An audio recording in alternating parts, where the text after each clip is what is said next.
Hi, welcome to the Literature Lounge, which is literally and totally dedicated to authors who write books that make great films and conversation starters. So let's just talk books.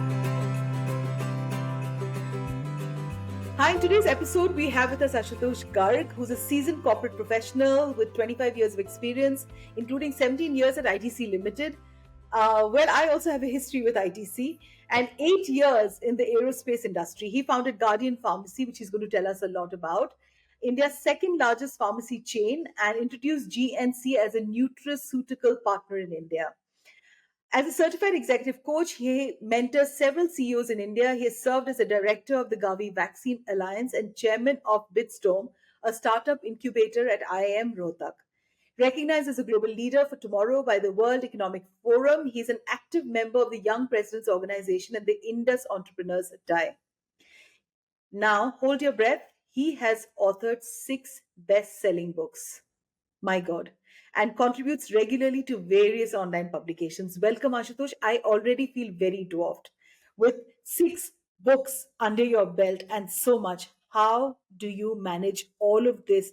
And could you share with us your journey as a professional to becoming a successful entrepreneur?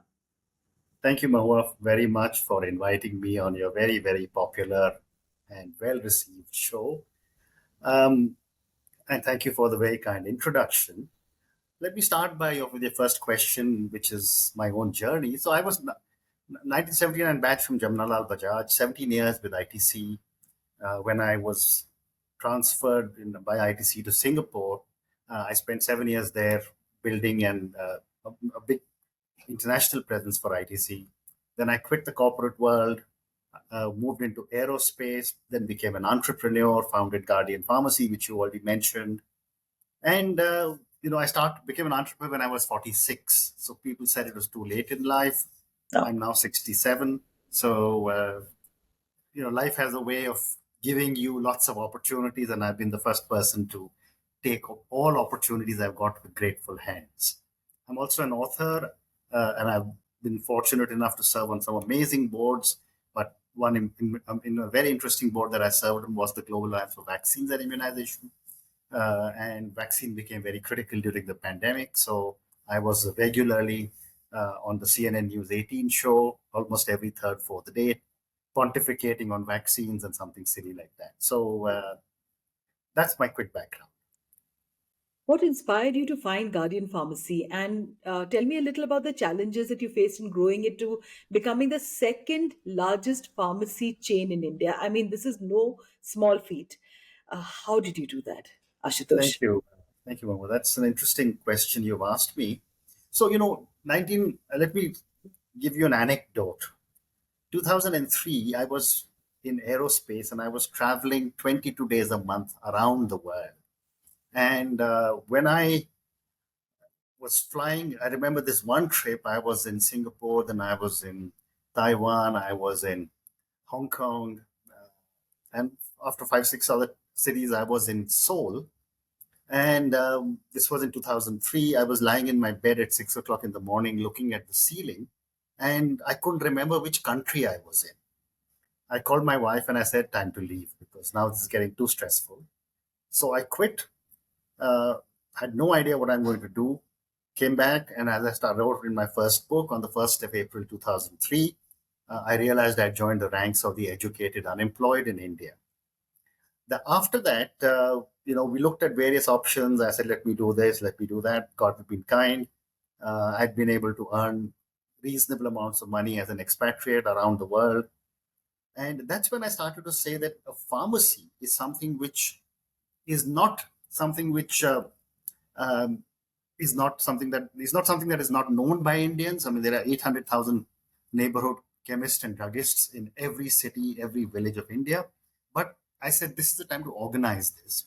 And that is when I opened my first store. I remember my assistant who moved with me from Hughes actually called my wife and said, Viraji, I don't know what has happened to Ashutosh, to Mr. Garg. How is he going to feed so many people by selling one strip of croissant for 10 rupees? And that's how it started. And it was a whole series of instances that took place when I would go and meet some of my MBA batchmates and say, "Will you fund me?" And they would not meet me. Then they started saying, "How soon can you become 500 stores?" So it was a phenomenal opportunity, great teams, great opportunities at that time. India was beginning to open up, and one thing led to the other, and that's how Guardian became one of the biggest in the country. My God, I mean, I'm absolutely short of words, which I rarely am. But you have to tell me a little bit about what you mean by organized, chemists in pharmaceutical business. So, if you look at the chemists and druggists, they're basically mom and pop stores in the entire country. The concept of organized retail pharmacy chains really came in first with Apollo and then Guardian. They both probably brought this in because what was necessary was from a retail consumer's perspective to be able to go inside an air conditioned shop. Because if you were to picture yourself at one of the mom and pop stores, what is your normal experience?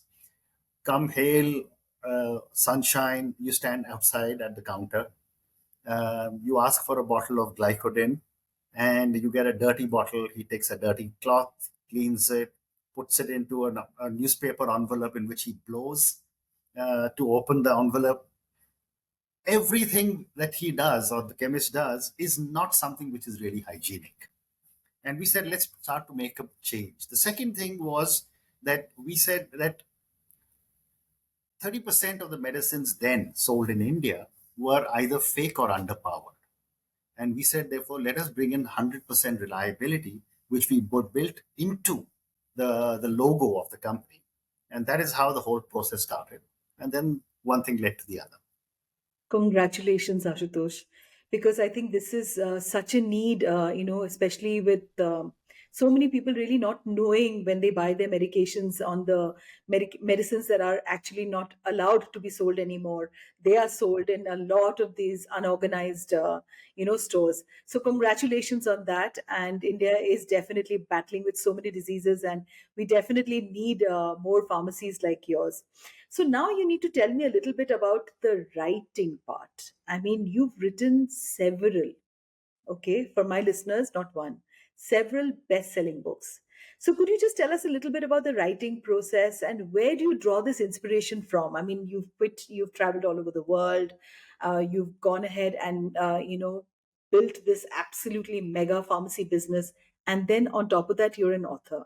So, I mean, sometimes when I complain about writing, books and writing columns and doing a podcast, I'm definitely very ashamed right now.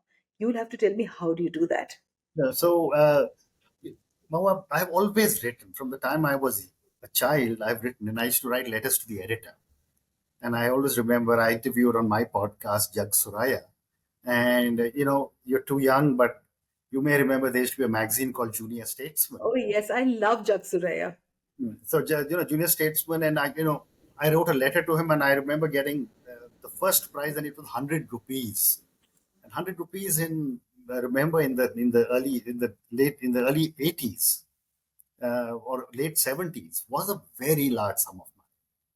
So I used to write a lot. Then I started writing columns for once I started working. I had a column in Economic Times. I had a fortnightly column in Business India on international marketing, but I hadn't written a book. When I started Guardian Pharmacy, I was speaking at different parts of the world all over, and people would ask me lots of questions. And someone said, "Why don't you write a book?" So I kept toying with the idea, and my wife was going off to Thailand for a program, and she was away for about a week or 10 days. And I said, "Listen, when you're away, I'm going to write a book." So she said, "Okay, tell me another one." By the time she came back, I had written 30,000 words. And then that was my first book, The Buck Stops Here, which really went into almost 120,000 words.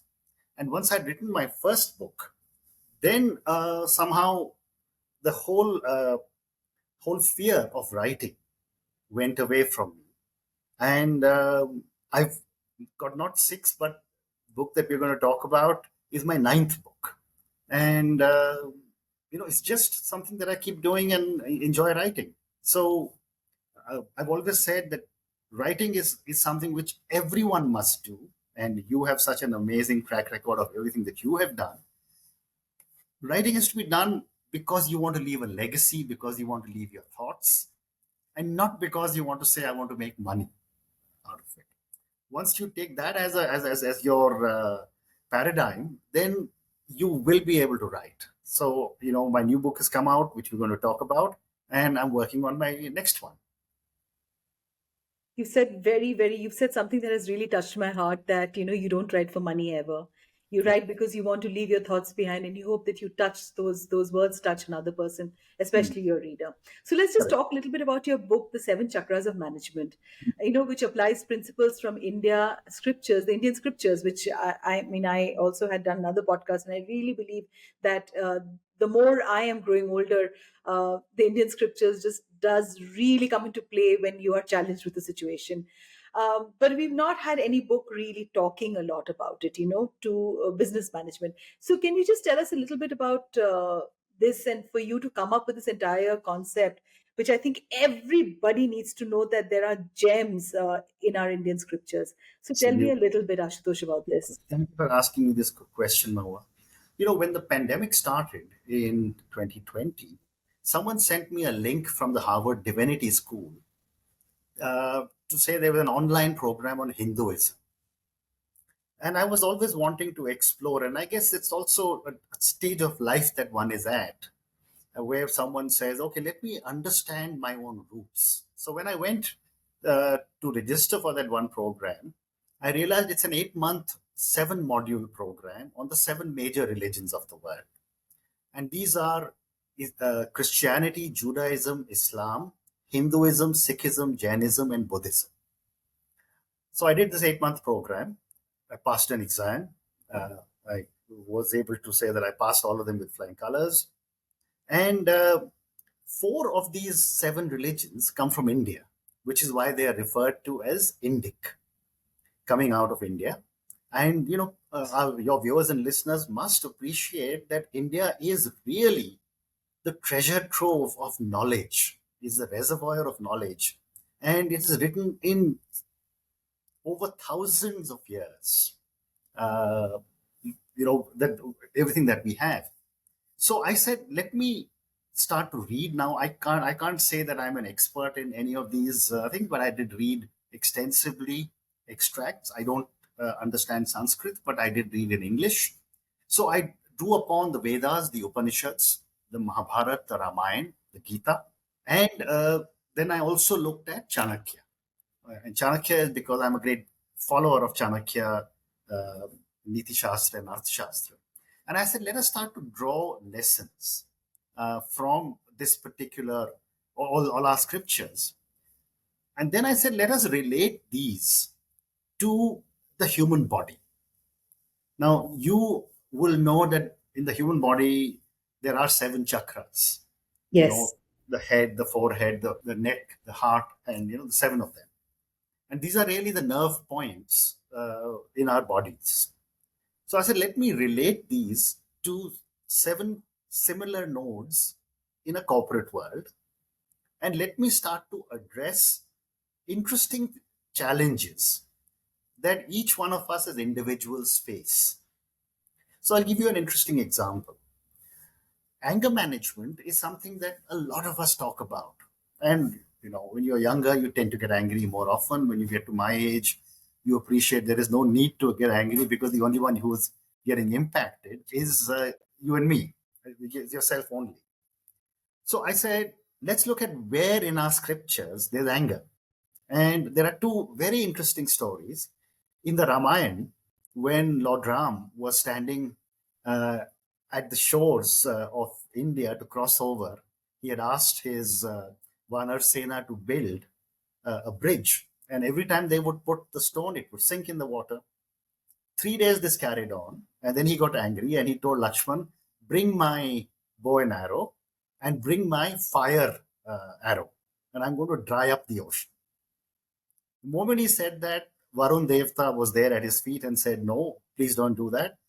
Ask your people to write your name on every stone and it'll float. Right? And so, now you suddenly realize that there's nothing wrong with anger management as long as you can manage it.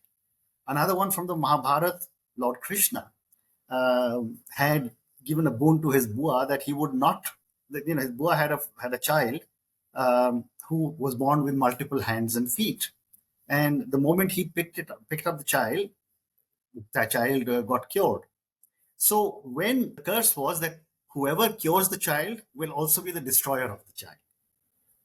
And the Bua said, okay, since there's this curse, Krishna, you have to tell me that you will not do anything. So he said, I can't change what is written, but I guarantee, I promise you, I will allow him to abuse me 100 times or curse me 100 times. By the time, and the boy was, knew that was happening, and they say, and the Ramayana, the Mahabharata says that as in the court where Draupadi was being, उनका चिरहरण हो रहा था, the person was, continuously abusing, and they say that Krishna was counting, and he says 98, 99. The moment he said 100, his Sudarshan Chakra came out on his finger, and he just threw it and knocked off the head. Now, these are very interesting examples that we need to be able to learn from to say there's nothing wrong with anger, right? But that's all that I've been trying to draw upon to say that there are so many different ways in which we can identify and associate our scriptures with our daily working, whether it's in the corporate world or at any point, any place of work that we are in. Absolutely. Yes. I completely believe that. And I think this is a great, great conversation, Ashutosh. I have to say that for our listeners, because, a lot of podcast consumption is done by a lot of youngsters. Mhm. And they need to understand that how much one can learn with our old scriptures. Correct. So what was the inspiration for you to, see, it doesn't come very naturally for all of us right in our younger days. Was there any point in your life that you felt that you needed to go back to our scriptures and for you to put that together in a management book? I may not agree with you that when you're younger, you don't know, because all of us as parents Yeah. do keep introducing our scriptures to our children in our own Yes. way. Yes. But we don't take them seriously, Ashutosh. Correct. Yeah. Correct. We don't. So, when I was much younger, my mother would teach me all this. My father was a very highly decorated army brigadier. Um, my grandparents would keep telling me, and I'm sure, I have a granddaughter. So we keep talking about what is happening in scriptures to our little granddaughter, what we were taught. It's only when you start to understand life, understand the world, understand how you have been weather beaten in your life over and over again, and how there are some crutches that have managed to pull you out. Example, when I was 6 years old going to the hostel, my mother gave me a Hanuman Chalisa. Right now, Hanuman Chalisa is something that I recite many, many times, but that same Hanuman Chalisa has been in my travel bag for the last 62 years.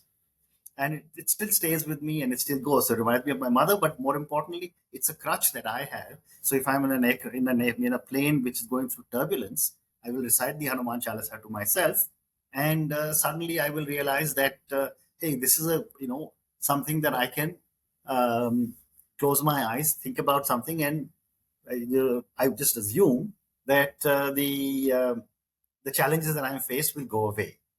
So our scriptures are full of these examples, and not at all suggesting that everyone picks up a scripture and start reading, but there is so much being written in little bits, bite-sized knowledge is coming out from all over, and I've tried to cover a lot of it in my book. It's important for us to understand our roots. It's important for us to understand who we are, what is the kind of a legacy that we are following in. And when people say that there's nothing available, there's no record of history, and I've often asked people that the Arthashastra and the Niti Shastra written by Chanakya were written in 3rd century BC.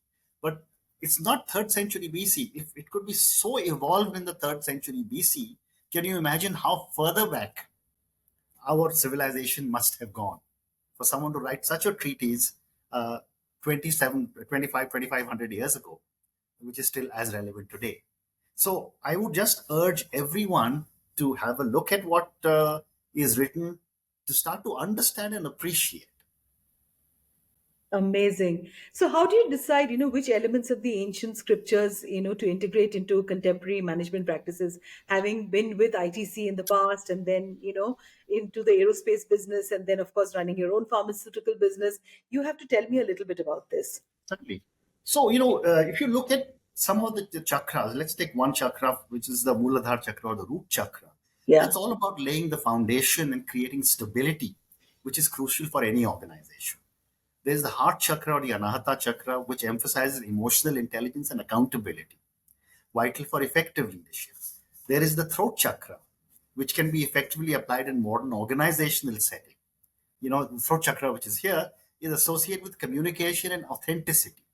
Now, I'm using terms in which each one of our viewers and listeners can probably identify with. Whether you look at laying the foundation in an organization, whether you're talking of stability in an organization, whether you're talking about emotional intelligence, accountability, whether you're talking about what I just mentioned, communication, authenticity. Each one of these things are part of our lives, and all that I have attempted to do is to relate each of these chakras with a life that I have lived in the corporate world and as an entrepreneur, and said, how can I draw lessons from each of these? And that's all that I have attempted to put in my book. So, during your research, I'm sure there was quite a few surprising or unexpected things that you found, right? That is Yeah. related to management practices. Would you like to share something that really took you by surprise while you were doing your research for your I book? would say that there were many things that I did look at, but what was the most surprising when I was doing research for the book was the very deep relevance of dharma, which is really duty and righteousness. And we talk of Lord Krishna talks of dharma in the Gita. We also talk of karma in the Gita, right? Now, whether it's your dharma, which is duty and righteousness, to delivering what work you want, you are asked to do or you have committed to do, or karma, which is not really trying to hope that I'll get something out of this discussion. It is what was amazing was that these ancient teachings on dharma directly applied to modern ethical dilemmas that each one of us faces on a daily basis. It was also what was also amazing was that when you look at any of the Indic scriptures, there is almost a universal application across scriptures, whether it is Hindu scriptures, Buddhist scriptures, Jain scriptures, or Sikh scriptures.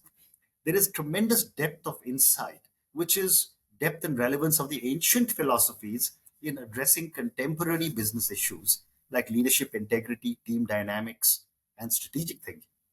Then there is the whole question that I was fascinated with was the entire personal aspect that we covered on how to transform ourselves personally.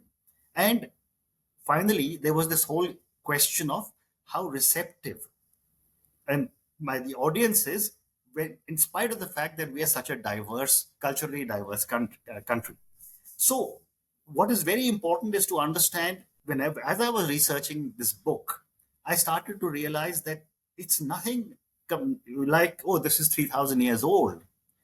What was written then is as relevant today as it was then, and hopefully it will be as relevant 3, 4, 5,000 years from. So, of course, it will be forever and ever. I mean, I completely agree with you on this, and it's like I was saying right in the start that I woke up every day in the morning listening to my grandmother chant the Krishna, the 100 names of Krishna, and I took it for granted because I don't think I delved really deep into it. It's only when you grow older and you're faced with challenging situations you go back to the entire futility, the idea of illusion, the idea of responsibility. So let's just talk a little bit about the Indian scriptures and what does it mean to live an ethical life. So one, for example, for me, I find this entire balance between personal duty and societal responsibility quite confusing. So would you like to tell us a little bit about that? Sure. So, let me start by giving you an interesting story. I was 22 years old when I was transferred by ITC to Aurangabad to the hotel there. And I was, working on something, and a supplier walked in because there would have been an order and said to me, "What should I keep for you?" Now, I couldn't understand what that meant. And then when it dawned on me, I said, completely unacceptable. And then I started to think a little more, and I said that if someone sends me a box of 12 mangoes, I may accept it. But if someone sends me 12 bottles of alcohol or 12 lakh rupees, I'll say, I'm trying to bribe me.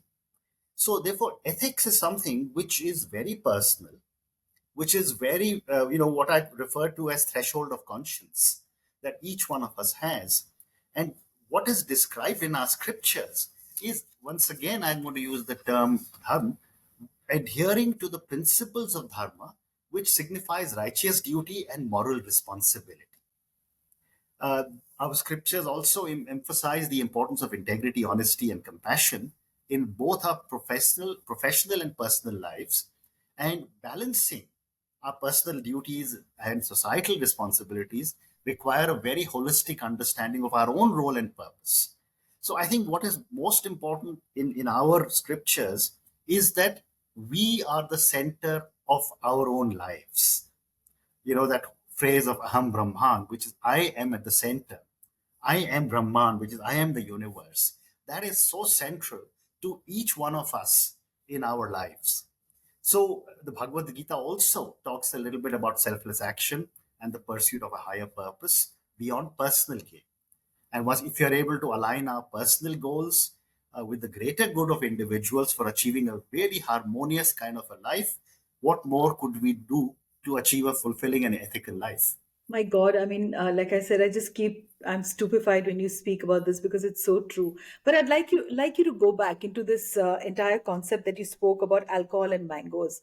So explain a little bit more. So, what I'm trying to say is that, we tend to become judgmental, Yeah. right? Yeah. And we love to say, oh, so and so person is corrupt.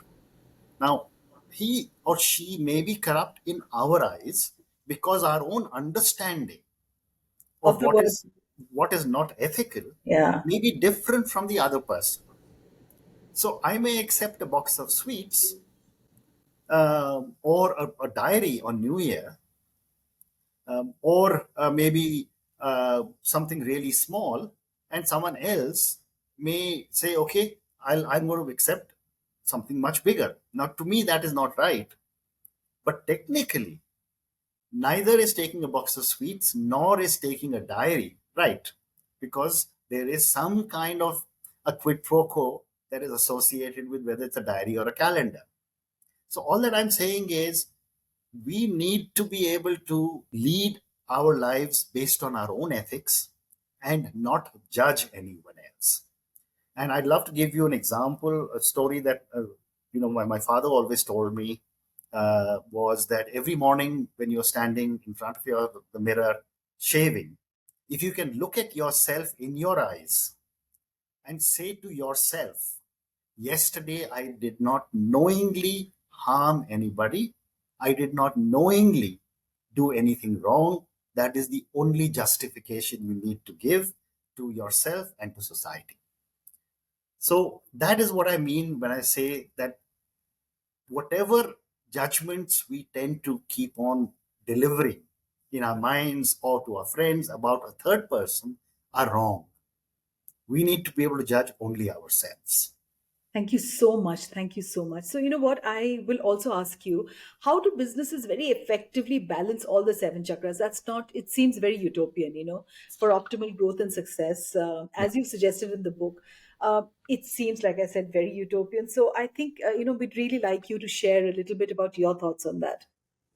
So, the question is not about balancing chakras. It's basically understanding what are the different chakras that are there. We have structures in the company, starting with the CEO or the leader of the company or the leader of the business, down to the large number of people who are actually doing a lot of the work. So I think what is important is for each one of us to appreciate and understand that whatever an organization is doing, it is important to ensure that there is a semblance of sanity across the entire organization, across the, the aspirations of every single individual, and it must be embodied by a leader who's able to say that I am transparent in my communication with the team. I'm going to encourage open dialogue. I'm going to actively listen to feedback. And not only that, but I will make sure that there is a culture of fostering collaboration. I'm using modern terms, but these are all things that are written repeatedly in all our scriptures. Because at the end of the day, we are all community animals, if I can use the term. We love to live with people. We are part of societies, and therefore, all our chakras relate within ourselves, with each other, within the community that we live in, within the organizations that we work in. And therefore, that balance is something which we all have to work out in our own ways to make ourselves happier. Who do you see as the primary audience for your book, and what is it that you hope that they would take away, from the book? So I would say primary audience of my book really is uh, business leaders, managers, entrepreneurs, any human being, but people who are wanting to seek a deeper understanding of leadership through the lens of ancient wisdom blended with modern management practices. What I've managed to do, given the fact that I've been fortunate to have been in the corporate world as an entrepreneur for 4 decades, is that I've been able to relate my own personal experiences with whatever I have learned.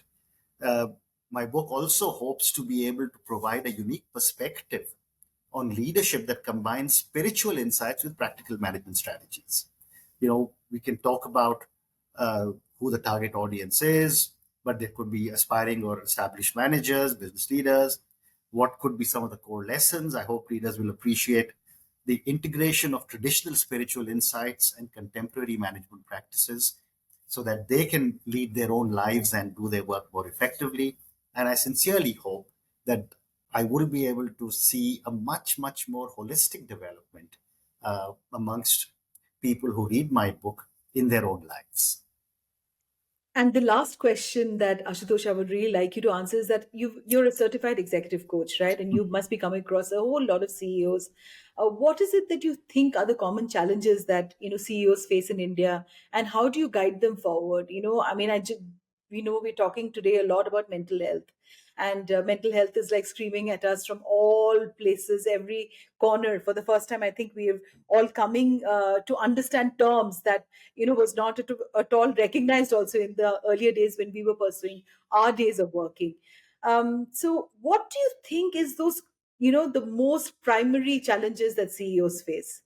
Well, I think let me not talk about the business related challenges, etc. I Let me focus more on the challenges CEOs face as human beings. You know, there is a lot of stress that we all go through, whether it's related to relationships, whether it's related to families, whether it's of course related to work. And one of the things that I have always attempted to do with all my team members, all my coaches, is to help them appreciate and understand that there is a life beyond what is your office work. We, and I've said this for many, many, many years, that we in India do not understand the meaning of the word leisure. We are constantly on the treadmill, running faster and faster, and I don't understand why. So I do a lot of work with coaches, and this work could be when people are transitioning from a CX job to a CEO job, when people are acquiring companies, when people are merging with companies, and so on and so forth. But I think the ones that I really and truly enjoy is when we start getting under the so-called skin of each other and say, what is it that is bothering you, and how can you lead a much, much more meaningful life for yourself and for your family? I think that is where I'm able to add value to all my coaches. And I think that's really the need of the hour, because we do hear of so many marriages that are falling apart because of the time that a lot of people in very senior positions cannot give into their families. And yes, definitely, I think everybody needs to pick up your book. They And I would suggest that even students need to pick up and understand, all these principles of our scriptures that will only add to their life. Thank you so much, Ashutosh, for being on today's podcast. And it has been an honor to have you here with me today. Thank you, Thank you Mohua, once for again. inviting me. It's been a pleasure speaking to you. Thank you for tuning into the Literature Lounge, which is an all year round pure literature festival dedicated to writers across the globe. You can get in touch with us via LinkedIn or DM us at our Instagram page, The Mohua Show. Or you can also email us at hello@themohuashow.com to discuss your books and also meet authors you haven't yet met at the Literature Lounge.